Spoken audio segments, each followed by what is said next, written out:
Tichá noc sa v srdci rodí, keď sa človek zastaví, keď sa pýta, prečo Boh nám zostúpil z výšiny. Nie pre slávu, nie pre zlato, nie pre svetlo výkladov, prišiel k nám v podobe dieťaťa, v pokore a v láske slov. To sú skutočné Vianoce, Boh prichádza k nám. V jasliach leží ten, čo nesie svetlo všetkým tmám. Nie je to o daroch, o zvone, o plných stoloch dní. Vianoce sú o tom, že Boh hovorí: Som s vami.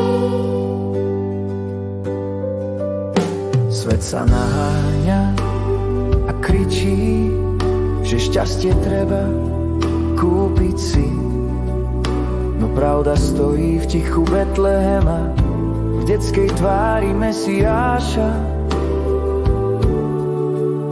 Je radosné, keď dieťa príde, keď nový život začína. No ešte väčšia radosť vstúpi, keď sa narodí Boh pre človeka. To sú skutočné Vianoce, Boh prichádza k nám. V jasliach leží ten, čo nesie svetlo všetkým tmám.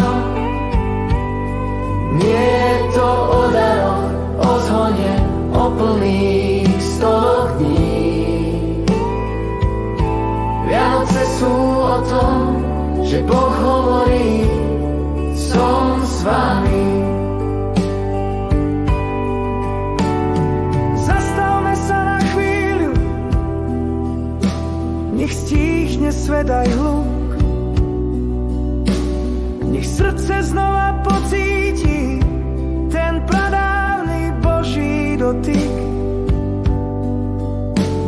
On prišiel, aby niesol nás, aj keď sme slabí, unavení, aby nám pripomenul, že sme navždy milovaní.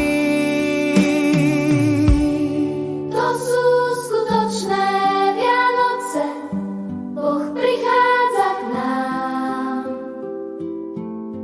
V jasliach leží ten, čo nesie svetlo všetkým tmám.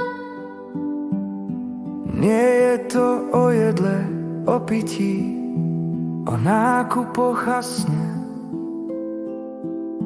Vianoce sú o Bohu, ktorý zostúpil pre mňa i pre teba dnes.